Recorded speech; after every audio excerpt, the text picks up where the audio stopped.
All right, everybody ready? Let's get right into it.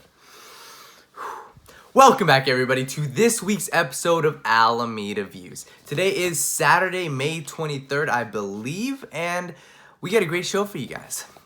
For those of you who are new to the show, all you need to know is it is a weekly show, once a week, about 15 to 20 minutes long, and this show is my time to give you guys my unfiltered and unbiased opinions and thoughts on the biggest news in the sports world. If there's two things that you guys need to know about this show, two little things, they are. Number one, it is my damn show, so I'm going to say whatever the hell I want to say.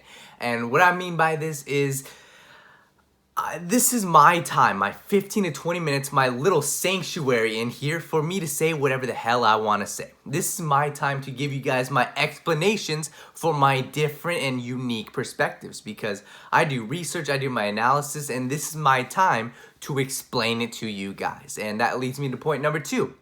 This show is nothing without you guys. And what I mean by that is, this show is nothing if I don't hear your feedback, because like I said, my goal with this show is to trigger as many of you guys as possible. So it's cool triggering people, but if I don't hear your response, there's no point. So make sure you guys comment down below, like this video, follow me on Twitter. That's where I am right now, at Twitter, at Daniel Alameda 11, and on Instagram, Alameda_views, and everyone else, the Right Way Sports Network, in the description down below. But without much further ado, let's get straight into the third ever episode of Alameda Views. All right. Daniel, who are your top 5 most underrated quarterbacks in the NFL? Underrated. Let's start off with a quick little English lesson. Underrated is a word in the English dictionary, okay? You learn it about in 3rd grade. And underrated, it's a confusing word, a very misused word nowadays. People say, he's underrated. No, he's underrated. No, I'm underrated. Like, it doesn't make any sense, okay? And let me teach you a little something. Underrated in the NFL, in NFL terms, is there's a league-wide narrative around a certain player, a general school of thought around a certain player. Let's use Kirk Cousins as an example. Everyone says Kirk Cousins has a huge contract and isn't good enough for that contract. They say he's not a good clutch performer. So by default, he is considered overrated, right? Because he has a terrible contract, he hasn't lived up to it, he is not good.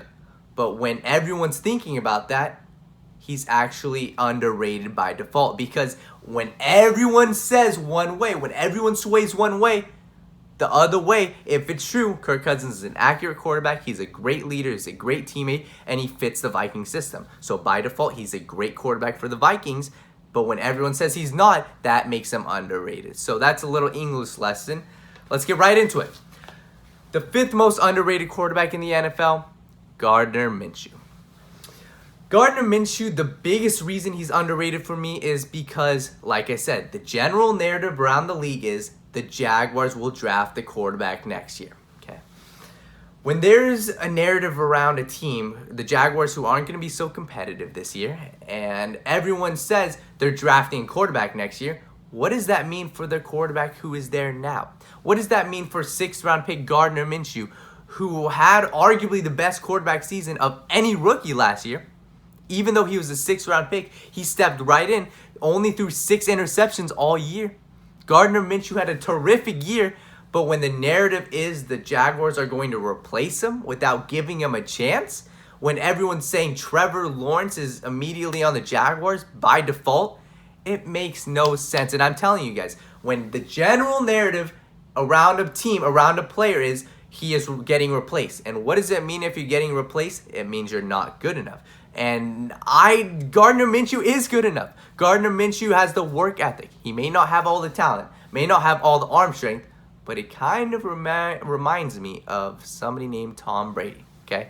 And for me, he's underrated because he deserves a chance. And I don't give a damn if the Jaguars are projected to have a top 5 pick next year. Give the man a chance to prove his worth, okay? That's the biggest reason for Gardner Minshew being the 5th most underrated quarterback. Number 4, Carson Wentz. This one, I enjoy this one because Carson Wentz is a very controversial player, okay? He's got, most people understand Carson Wentz has some sort of talent, okay? 2017, before he tore his ACL, he was an MVP candidate. He arguably, if he stayed healthy, he would have won MVP. So he has the talent to do it. And last year, we saw him take a bunch of guys who were on the practice squad. Greg Ward, for example. He took a bunch of practice squad players to the playoffs. They had dealt with injuries. They dealt with adversity. The Eagles dealt with so much last year, and Carson Wentz found a way to uplift his talent, okay? So when people are telling me Carson Wentz isn't a top 10 quarterback, Carson Wentz is too injury prone to have him in the top 10, it makes no sense. And the general narrative is he's injury prone, he's talented, but he's also injury prone. So I can't put him in the top 5. Come on, man. I don't give a damn if he's injury prone. Carson Wentz is the top 5 most talented quarterbacks in the NFL. And I'm telling you guys, the narrative is he's injury prone. We don't trust him.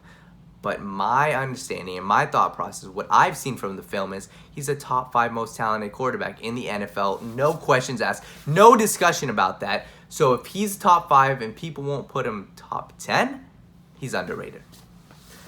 Number 3, Derek Carr, and I don't know why. I don't know why he's underrated, okay? Because he shouldn't be. Listen, I did a film analysis on Derek Carr. Watched about 4 of his games from last year. I don't know if you guys can tell. Take a look at that. Derek Carr is a very conservative quarterback, or played conservative last year, mind you. Derek Carr in 2016, he was an MVP candidate, very similar to Carson Wentz. He was an MVP candidate when he had the talent around him, okay? And people are making it seem like Derek Carr is a terrible quarterback, when in reality, this is what he is. Derek Carr is a leader. He's a great competitor. He's a great teammate. Derek Carr is a guy who can lead a team with weapons around him. He's a guy, a middle-of-the-road guy, an above-average quarterback, because he knows when to throw the ball away. He knows when to throw his checkdowns. He's smart. He's intelligent. One of the most intelligent quarterbacks in the entire NFL. And when we're talking about one of the most intelligent quarterbacks who protects the ball well, who is able to, like I said, throw the ball away when it's time, is able to be very accurate in the 0 to 10 yard range, he's the top 5 most accurate quarterbacks in the NFL today. Last year he was. So if we're having a top 5 most accurate quarterback in the NFL be ranked below 20, below 25 in the starting quarterbacks, it makes no sense. And I guarantee you guys, Derek Carr, with great weapons around him. Now he's got Henry Ruggs. Now he's got Bryan Edwards, Lynn Bowden out of the backfield. He's got a great offensive line. This will be Derek Carr's year to prove it. And I trust me, I believe in him 100%. Number 2, Tom Brady. Okay, and before I get into Tom Brady, you guys need to understand, underrated as of today, as of what they're going to do in the 2021 season. I'm not talking about career, because Tom Brady is undoubtedly the GOAT right now. Even if he's not the GOAT, he's a top 5 quarterback. People understand that. So it's not so much him being underrated before, but it's him underrated now, and here's why. Tom Brady last year had a terrible year. Okay, by all means, terrible year. He was bottom 5 in completion percentage. He threw a lot of unnecessary picks, and he wasn't on the same page as his receivers. So last year, that's the biggest reason why. He was playing with guys like Mohamed Sanu, who's dealing with drops. Guys like N'Keal Harry, who weren't playing up to expectations. Guys like no tight ends. Like, who the hell are these tight ends? And the Patriots were expecting there to be Josh Gordon and Antonio Brown. But when they didn't show up, when they didn't put in the work, it kind of all fell apart. So Tom Brady's season last year fell apart because of his weapons and because of his offensive line. And now in Tampa Bay, man, Mike Evans, Chris Godwin, O.J. Howard, he's got the weapons there, okay? We know he's going to succeed this season. He's got a middle-of-the-road offensive line. But that's not even the thing that makes him underrated. It's his intelligence. Tom Brady's intelligence hasn't gotten away. His smarts haven't gotten away. His ability to throw the ball away when he's feeling pressure hasn't gone away. So if you're telling me Tom Brady isn't a top 10 quarterback because he's washed, because he can't throw a deep ball, that's completely false, because his experience, his leadership, and his intelligence will make him a top 10 quarterback regardless of his talent around him. But now He's got talent, he's got the intelligence, and he will thrive. The most underrated quarterback in the NFL, Jimmy Garoppolo, and here's why. Jimmy Garoppolo, the league-wide narrative around him is you got carried to a Super Bowl and you choked in the Super Bowl. And I'm not disagreeing with you guys. I'm not. That is the narrative, and it's true. His defense and his running game carried him to a Super Bowl. And he missed the throw in the Super Bowl that would have arguably won the game.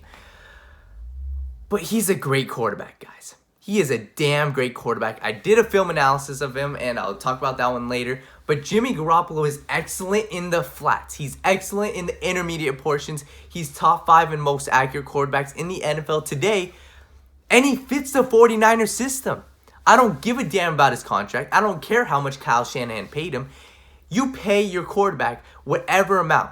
If they fit your system like Jimmy Garoppolo does, he's one of the best at play actions, at selling the play action fake. He does it to perfection. So if you have a guy like Jimmy Garoppolo who can run your offense to perfection, who can be very accurate, who can push the ball when you need it. Go look at the Saints game last year. He scored 50-plus points. Who can push the ball when you need it to.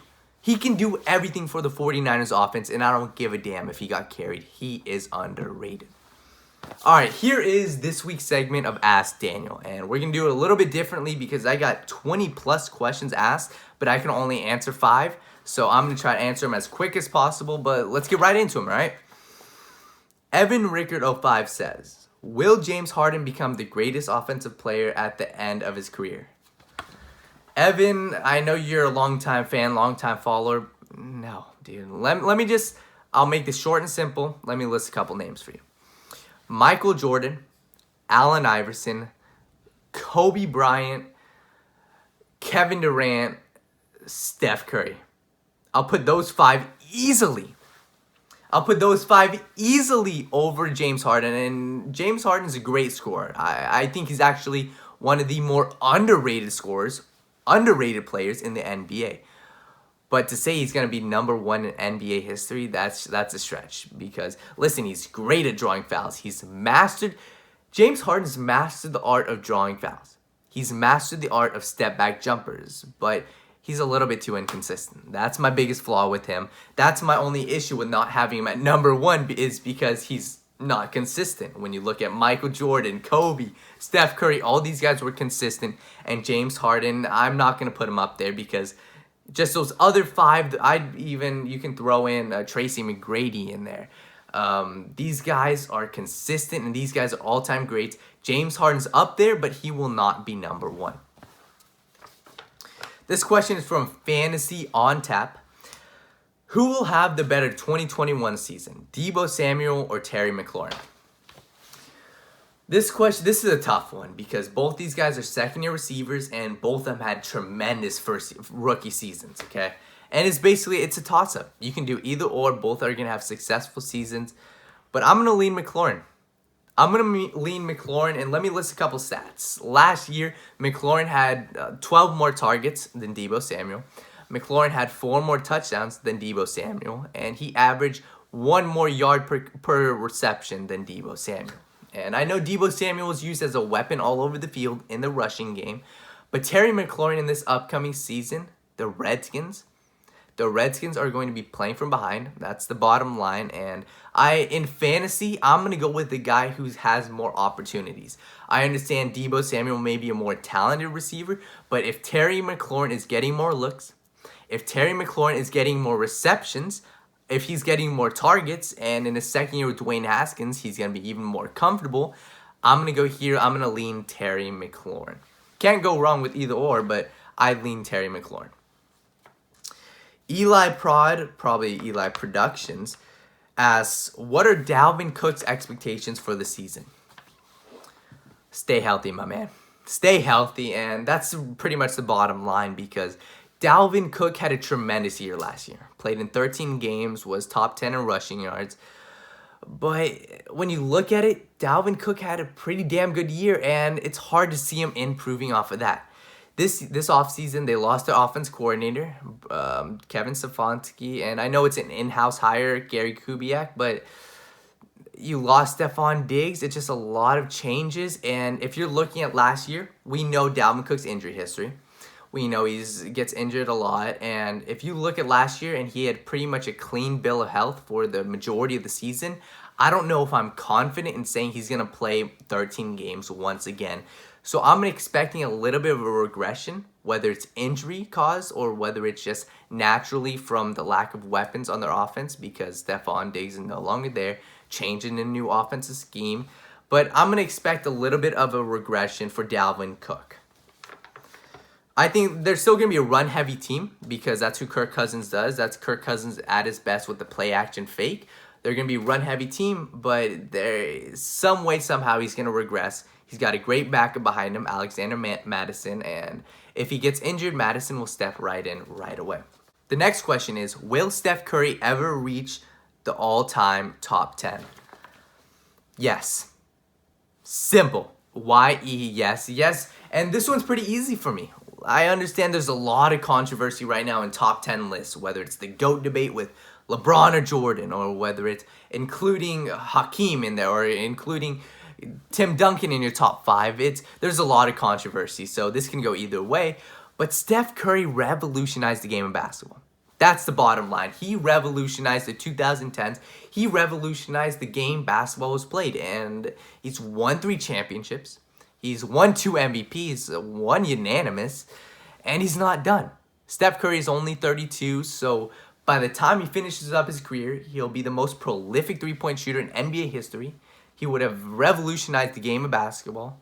He would have won 2 MVPs and won at least 3 championships. So the bottom line is Steph Curry, he will crack the all-time top 10 list. Hands down. Hands down.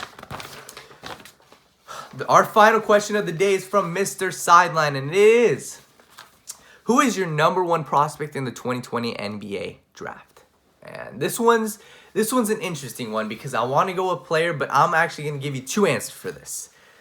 James Wiseman out of Memphis and LaMelo Ball, because I can't pick between the 2. I think they're both going to be very productive, but here's why, okay?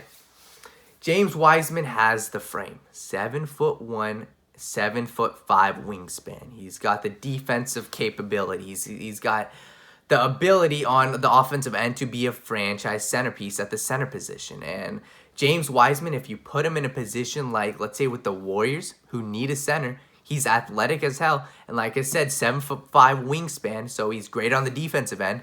James Wiseman is a centerpiece you can build around, and it's almost like I'm a huge fan of Joel Embiid because I love the traditional centers, and I think truly you can build around traditional centers. I believe that. Look at Anthony Davis. Look at Joel Embiid. I think if you pair Embiid with a Damian Lillard, I think that would be a great pairing. Look at Anthony Davis, who's with LeBron James. So all you have to do is have James Wiseman, Steph Curry, boom, boom, right there. That's a great duo right there. So I'd say he's 1B, and 1A is LaMelo Ball. LaMelo Ball, for me, he's such a great prospect, and here's why. You can look back at his high school highlights, him putting up 92 points at Chino Hills, him cherry-picking, him being lazy on defense. But that was in high school. That was him as a sophomore in high school, him 15 years old. And now he's heading into the NBA, already playing professional basketball. He played a year in Australia, and I watched the film on that, and man, when you watch that guy, you're like, who the hell is this? This is LeVar's son? What? Yeah, that's exactly what I saw. That's what I was thinking, because you look at LaMelo Ball and you see he's making that pass. He should have shot that shot. He hit that step back 3. That's the same LaMelo we saw. He's actually trying on defense because he's got the frame to do it. He's 6'6". LaMelo Ball is a floor general now. He is a floor general, a leader, a guy who represents his country. He was representing Australia, and he represents a team. He's a leader. He's not no slouch anymore. LaMelo Ball can score the rock. He can pass the rock. He's an incredible playmaker on offense. And his defense, he's got the ability there. So, I mean, if I'm going to pick one guy who has the most potential, one guy who can lift up a fan base, one guy who can inject energy into a team, that is LaMelo Ball. But thank you guys very much for tuning into the 3rd ever episode of Alameda Views. make sure you guys, please, like I said, remember 2 things. My damn show, so I say what the hell I want to say. And 2, I need to hear you guys. So make sure you guys go comment down below. Like this video. Make sure you guys subscribe as well. And also, follow me on Twitter at DanielAlameda11. I got all the best content coming out there. And follow the Right Way Sports Network. Check it all out in the description down below. And remember, guys, there's only one way, and that is the right way. Good night, everybody.